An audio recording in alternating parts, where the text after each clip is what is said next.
My name is Mateo, and my reflection has always felt like a stranger. In Santo Domingo, I was just another brown kid.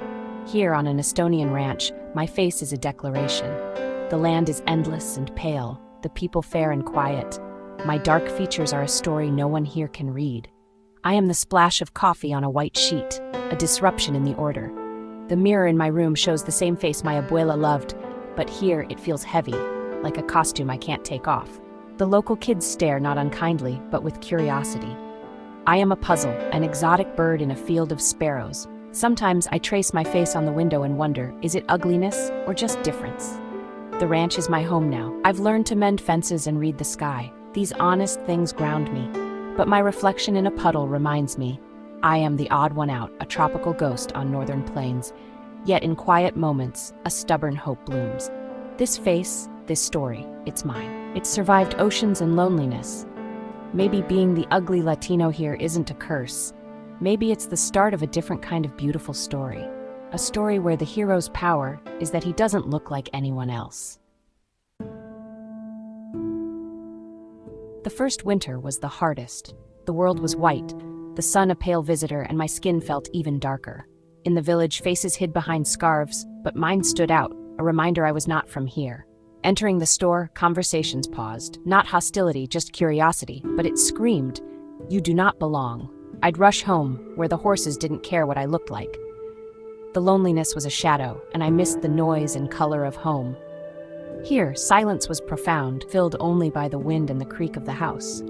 The challenge wasn't just the cold. It was feeling invisible and hyper-visible at once. But in the silence, I began to listen. The crunch of boots on snow, the thump of an apple, the breath of a horse. These sounds became my new soundtrack, filling the empty spaces inside me. The challenge of being different forced me to find a new way to see, hear, and exist. Slowly, I realized difference could be a doorway, not a prison. One cold afternoon, struggling with a fence post, an old neighbor named John approached. He didn't judge. He showed me a trick, speaking in gestures and kindness. That small act was a crack of light in my world. John visited often, bringing rye bread and teaching me about birds and weather. He never mentioned my appearance. Through his quiet acceptance, I felt seen, not for my differences, but for who I was.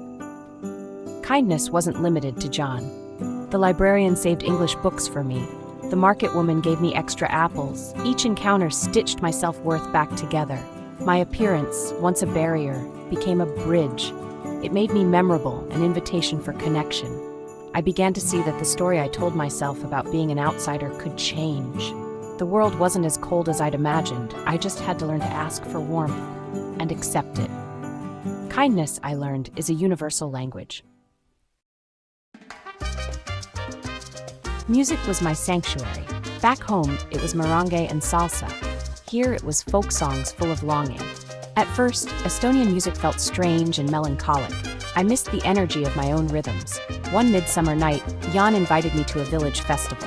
Around the bonfire, the music was lively, and I was pulled into the dance.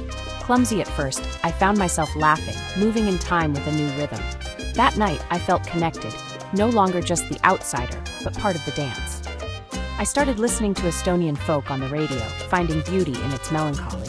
But I didn't abandon my own music. Bachata played from my phone in the barn, mixing with the Estonian air. My playlist became a bridge between worlds, Estonian choirs and Dominican beats. I realized I didn't have to choose. Identity is a harmony, not a single note. Music taught me to find my own rhythm, even if no one else hears it. My weird playlist was wonderful. It was me. In music, I found belonging. In the dance, I found home. Living on the ranch sparked my urge to travel, not to escape, but to understand. My first trip was through the Baltics and Poland, backpack in hand, heart pounding. Everywhere, I was the brown kid with wild hair, my appearance both passport and label. Sometimes it led to suspicion. More often, it led to connection. Other outsiders, backpackers from Japan, Nigeria, became instant friends. We bonded over being different. Travel taught me resilience. Navigating cities, ordering food with gestures, finding comfort in my own company. Being an outsider made me a better observer, a student of humanity. My ugly face became my superpower, letting me see the world's beauty with clarity. I met people living between worlds, piecing together identities from many places. The world isn't neat boxes. It's a glorious mess, and I'm part of it. Seeing through outsider eyes made me feel more connected, not more alone. My difference became my greatest strength. Language was my biggest mountain. Estonian twisted my tongue, and my first attempts were disasters. Each mistake built the wall of my isolation higher. I almost gave up, relying on English and gestures. But when I tried, people's faces lit up. The market woman became my teacher, pointing and repeating words. Our conversations were a mix of Estonian, English, hand signals, and laughter. My broken Estonian became a source of humor and connection, not shame. Kids corrected my pronunciation. I taught them Spanish in return. We built a bridge, one clumsy word at a time. The goal wasn't perfection. It was showing I cared enough to try. My accent and mistakes became a testament to my journey. Communication is more than words. It's smiles, patience, and effort. By embracing my imperfect Estonian, I embraced my own story. For a long time, I saw only what was wrong in the mirror: my nose, my hair, my skin. I felt like a mistake, a map with the wrong lines. But life here redrew that map. Every challenge, every kindness, every friendship added a new landmark. The scars of loneliness became rivers of resilience. My broken Estonian became a bridge. The stairs became starting points for friendship.